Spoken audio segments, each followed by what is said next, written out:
Hello दोस्तों, आप सब कैसे हो। आई होप सो कि आप सब अच्छी होंगी। एग्जाम पॉइंट में आप लोग का स्वागत है। एग्जाम पॉइंट की तरफ से आप लोगों को बहुत ही ज़्यादा भारी मांग पर मैंने 67 बीपीएससी सीडीपीओ मेंस एग्जामिनेशन में जीएस पेपर 1 जीएस पेपर 2 में जो सब्जेक्ट हैं उन सभी सब्जेक्टों में से कौन कौन से टॉपिक पढ़े जाते हैं जो इम्पोर्टेंट हैं उसके बारे में बताया जाएगा आज से।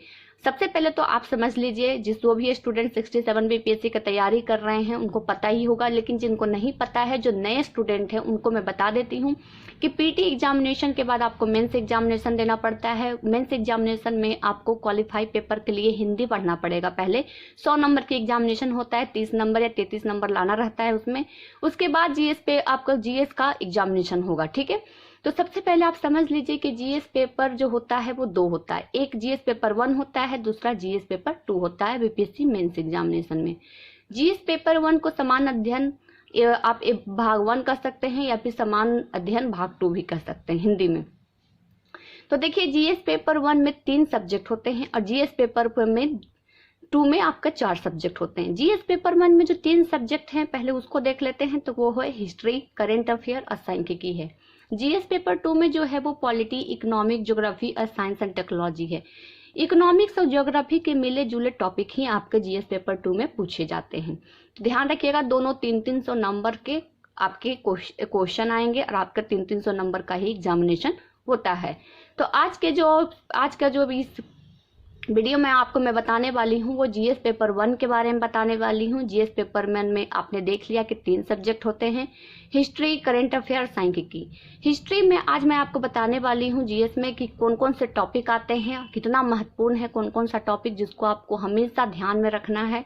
पीटी ही नहीं बल्कि पीटी में अगर कुछ कुछ आप पढ़ रहे हैं तो पीटी भी उससे थोड़ा सा मिल जाएगा, लेकिन मेंस के लिए बहुत ही इंपॉर्टेंट है ये टॉपिक जो मैं आपको आज बताने वाली हूँ इस सेशन में। तो चलिए जीएस पेपर 1 का पहला सब्जेक्ट देख लेते हैं। तीनों सब्जेक्टों में से पहला वो है जो हिस्ट्री है।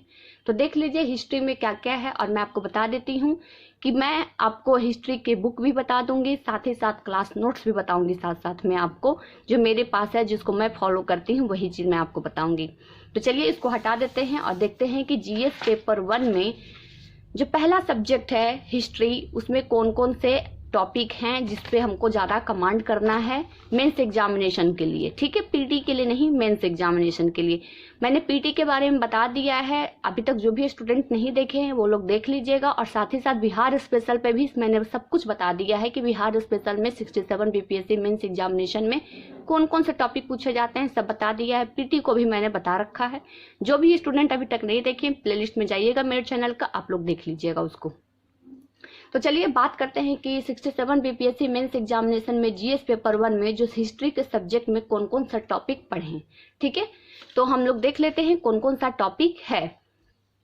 तो सबसे पहले तो आप देख लीजिए कि देख लीजिए सबसे पहले जो है वो कला और संस्कृति है।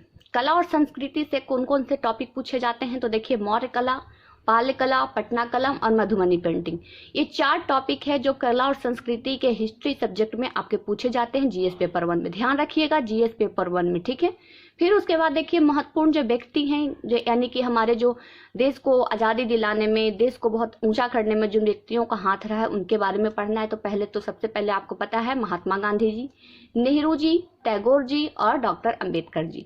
इन 4 के बारे में आपको बहुत अच्छे तरीके से पढ़ना है। इनकी जीवनी से लेकर इनका जितना भी संघर्ष रहा हर चीज आपको पढ़ना है इसके बारे में। ठीक है, फिर उसके बाद देखिए अगला जो टॉपिक है कि बिहार में जनजातीय आंदोलन। आपको पता है कि आप बिहार पीसीएस की तैयारी कर रहे हैं तो सबसे ज्यादा आपको फोकस करना है बिहार पीसीएस पे। अभी मैं बता दूंगी, उसके बाद मैं बताऊंगी कि किस तरीके से आपको क्वेश्चन लिखना है। तो देखिए बिहार के जनजातीय आंदोलन में संथाल, बिरसा आंदोलन, किसान आंदोलन। ध्यान दीजिएगा, संथाल आपसे पूछा जाएगा, फिर बिरसा पूछा जाएगा। ठीक है, बिरसा के बाद आपसे पूछा जाएगा किसान आंदोलन जो हुए, जो 1920 से शुरू हुआ था 1947 तक का आपका पूछा जाएगा। ठीक है, देखिए यहाँ पर 1947 को जो चंपारण आंदोलन है ना वो अलग का चैप्टर है। अगर कोई भी स्टूडेंट कहेगा कि यहाँ पे 1917 कर क्यों नहीं लिखा गया, तो मैं आपको बता देती हूँ किसान आंदोलन 1920 से 47 वाला पढ़िएगा। ठीक है, क्योंकि इसमें बिहार में जनजाति आंदोलन से जुड़ा हुआ ये आंदोलन है। ठीक है ना, तो यहाँ पे ध्यान दीजिएगा जनजाति मैंने लिखा है, जनजातीय आंदोलन में संथाल, बिरसा और किसान आंदोलन, जनजातीय आंदोलन में जो 1920 से 47 में हुआ उसको ध्यान में रखना है। अब जो अगला टॉपिक आ रहा है उस टॉपिक में क्या क्या पढ़ना है, तो देखिए प्रमुख आंदोलन जो हुए, तो पहला है जो असहयोग आंदोलन, देखिए चंपारण आ गया, भारत छोड़ो आंदोलन, 1857 की क्रांति, खिलाफत आंदोलन, सविनय अवज्ञा आंदोलन, स्वदेशी आंदोलन, ये आपको पढ़ना है। देखिए मैंने एक जगह साइड में यहाँ पे कुछ करके लिखा है, वो लिखा बिहार को लगा के पढ़ना है, यानी आप असहयोग आंदोलन के बारे में पढ़ रहे हैं, ये हैंड रिटन नोट्स कर रहे हैं। आपके एग्जामिनेशन में भी असहयोग आंदोलन से क्वेश्चन पूछा जाएगा तो बिहार के रेफरेंस में पूछा जाएगा, आपसे पूछा जाएगा इस तरीके के क्वेश्चन कि असहयोग आंदोलन में बिहार का क्या भूमिका रहा, यानी कि अपना जो आंसर है आपको वो बिहार के रेफरेंस में छोड़ना है, यानी बिहार को बताते हुए अपना आंसर को कंप्लीट करना है।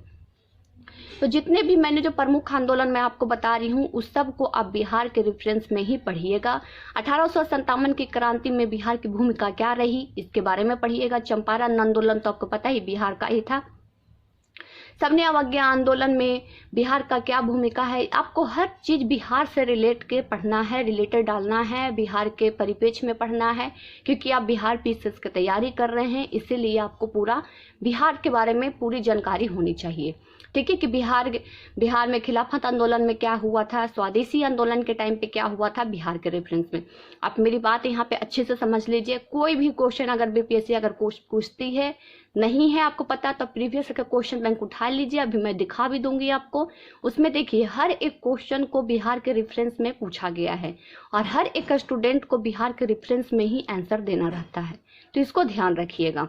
अब देखिए जो लास्ट में आ जाएगा सामाजिक समस्या क्या थी, तो सामाजिक समस्या में दो आपको पढ़ना है, एक पाश्चात्य शिक्षा और दूसरा पत्रकारिता, यानी पत्रकारिता में बिहार की क्या भूमिका है, पश्चात शिक्षा में बिहार की क्या भूमिका रही, क्या समस्या हुई, क्या निवारण करना है, सब कुछ आपको अपने यहाँ पे लिखना पड़ेगा बिहार के रेफरेंस में।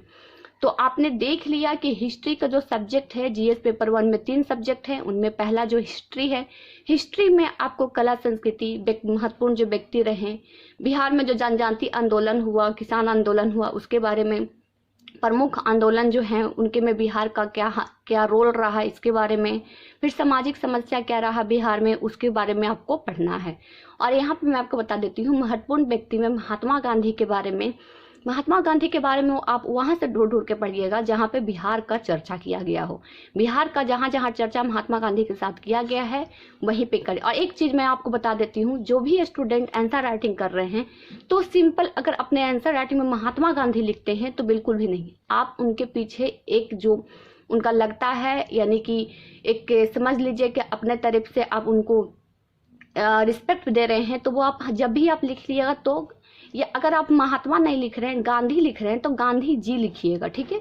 और अगर आप पूरा आप नाम लिख रहे हैं महात्मा गांधी तो महात्मा गांधी नहीं, महात्मा गांधी जी आपको लिखना है, ठीक है। तो इसको ध्यान दीजिएगा, तो इसको आप अच्छे तरीके से ध्यान दीजिएगा, क्योंकि बीपीएससी एग्जामिनेशन में एक जगह पर एक स्टूडेंट का मैंने लेक्चर देख रही थी, उसमें उन्होंने कहा था कि मेरे बहुत सारे जो नंबर कटे थे, क्योंकि इंटरव्यू में आपका कॉपी रहता है वहां पर, इसको ध्यान रखिएगा। तो वहां पर उन्होंने एक सवाल किया था कि आपने महात्मा गांधी क्यों लिखा, महात्मा गांधी जी क्यों नहीं लिखा। तो इसी पे मैं आपको बता देती हूँ, उनके नाम के साथ उनकी रिस्पेक्ट देते हुए आपको करना है। यानी आपको सबको पता ही है कि जितने भी हमसे बड़े लोग होते हैं उनको जी लगा कर ही बात करना चाहिए, तो उसी तरीके से महात्मा गांधी जी करके ही अपना आंसर राइटिंग शुरू करिएगा। अगर आप महात्मा नहीं लिख रहे हैं तो सिर्फ गांधी जी करके लिखिए, गांधी नहीं, गांधी जी करके लिखिएगा। तो आज के सेशन में मैंने आपको 67 बीपीएससी मेंस एग्जामिनेशन में जीएस पेपर 1 में हिस्ट्री में कौन कौन से टॉपिक आते हैं इसको मैंने बता दिया।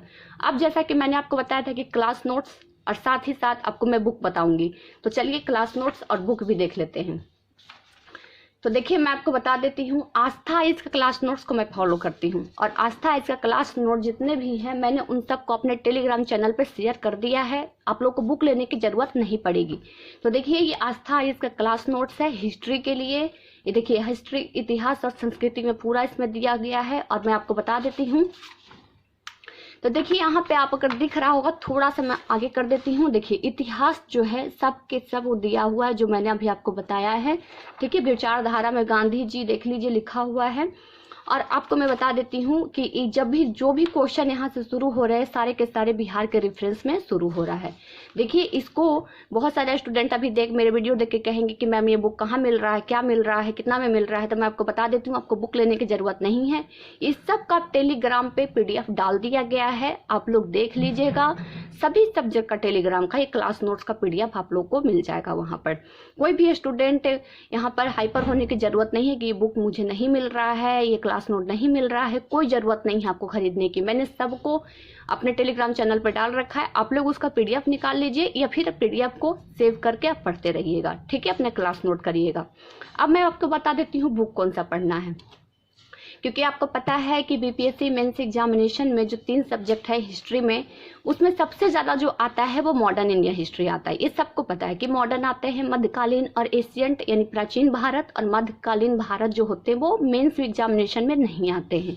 सिर्फ और सिर्फ जो आएंगे आपका ये मॉडर्न आते हैं, ठीक है, मॉडर्न आते हैं, मैंने यहाँ पे लिख दिया, ठीक है, यानी कि आधुनिक भारत आते हैं।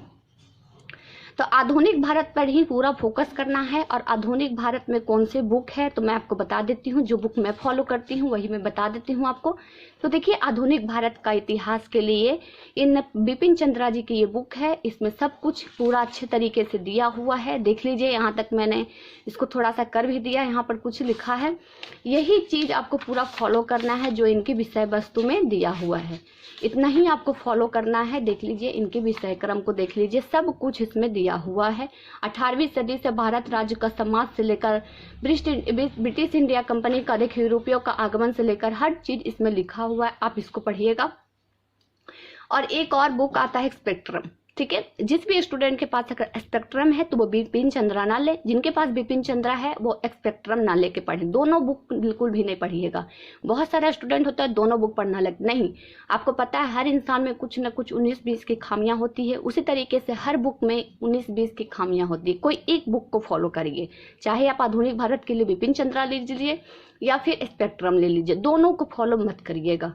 आप जितने भी जो भी क्वालिफाई कर चुके हैं या बड़े बड़े टीचर हैं उनका आप लेक्चर देखिए, एक ही चीज़ आपको रिकमेंड करेंगे कि आप कोई एक ही बुक फॉलो करें, ठीक है। तो आज के सेशन में मैंने आपको बुक, क्लास नोट और उसके बाद आपका जो से BPSC एग्जामिनेशन में कौन कौन से टॉपिक हिस्ट्री में आएंगे उसके बारे में बता दिया गया है। अब मैं आपको बता देती हूँ कि जो मेरा आने वाला वीडियो होगा उसमें मैं करेंट अफेयर को बताऊंगी कि करेंट अफेयर में कौन कौन से टॉपिक आते हैं, कैसे पढ़ा जाए और किस तरीके से कौन कौन न्यूज़पेपर को इसको फॉलो किया जाए, सब कुछ आपको बताया जाएगा अगले वीडियो में। तो आप लोग का मांग था, बहुत बार आप बहुत सारे स्टूडेंट ने लिख रहे थे कि मैम आप जिस तरीके से PT एग्जामिनेशन के लिए बताई हैं 67 BPSC के लिए, उस तरीके से मेंस के लिए भी बता दीजिए। बहुत लोगों ने मैसेज किया, तो उन लोगों के डिमांड पर मैंने ये वीडियो बनाया है आप लोग के लिए। अब मैं आपको बता देती हूँ, देखिए ये तो मैंने फिर से आप लोग को बताने के लिए बताया था, आप लोग को फिर से अच्छे तरीके से दिख जाए बढ़िया से, इसके लिए इसको फिर से मैंने अपने हैंड रिटन नोट से लिखा है। और देखिए, जब सबसे पहले मैंने BPSC की तैयारी करना शुरू किया था तो मैंने इस तरीके से सब कुछ बना कर रखा हुआ है, देख लीजिए, इसी तरीके से मैंने बना रखा था। तो आपको फिर से एक बार अच्छे तरीके से और साफ साफ दिखे इसके लिए फिर से मैंने दूसरे पेज में बनाकर आपको बता रही हूँ। तो चलिए, आज के लिए बस इतना ही। आज आपको BPSC GS पेपर एग्जामिनेशन में फर्स्ट में हिस्ट्री में कौन कौन से टॉपिक आते हैं, कौन सा आपको नोट्स फॉलो करना चाहिए, इसके बारे में बता दिया। ये कहाँ मिलेगा आपको पता ही है, मेरे चैनल टेलीग्राम पे आपको मिल जाएगा। यहाँ तक कि हिस्ट्री नहीं, सभी सब्जेक्ट का वहाँ पर डाला हुआ है, ठीक है। उसके बाद मैंने बुक भी बता दिया। टेलीग्राम चैनल का लिंक डिस्क्रिप्शन बॉक्स में है, उस पर क्लिक करके ज्वाइन कर लीजिएगा। और आप लोग जितना भी उस पर PDF है उस सबको एक बार जरूर देख लीजिएगा। तो चलिए, अभी तक जो भी नहीं जुड़े हैं जुड़ भी जाइएगा। चैनल को लाइक शेयर सब्सक्राइब जरूर कर दीजिए, थोड़ा शेयर वेयर भी कर दीजिएगा आप लोग का मन हो तो चलिए फ्रेंड्स, आज के लिए बस इतना ही। फिर मुलाकात होगी आपसे नेक्स्ट वीडियो में। नेक्स्ट वीडियो में मैं आपको 67 BPSC करंट अफेयर के लिए बताऊंगी। तो चलिए, आज के लिए बस इतना ही। Thank you so much.